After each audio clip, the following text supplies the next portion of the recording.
Pelaku diketahui telah membuat surat keterangan rapid test antigen palsu yang diberikan kepada 18 calon penumpang pesawat tujuan Surabaya dan Denpasar pada pertengahan pekan lalu.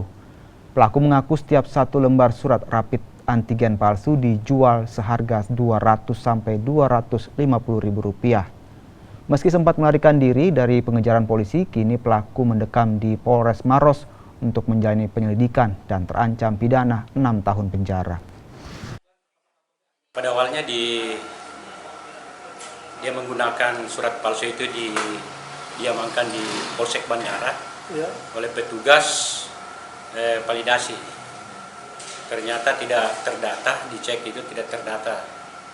Terus diamankan ke Polsek Bandara, terus lanjut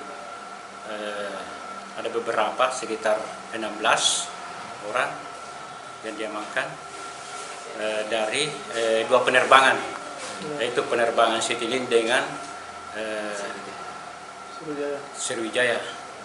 Tujuan Bali dan Surabaya. Tujuan Bali dengan Surabaya itu. Nah, saat ini Pak, apakah sudah ada diamankan pelaku utama, si pembuat surat keterangan ini, Pak? Sudah diamankan, sekarang sudah diamankan di Polres Maros. Sekarang diperiksa sementara dalam pemeriksaannya.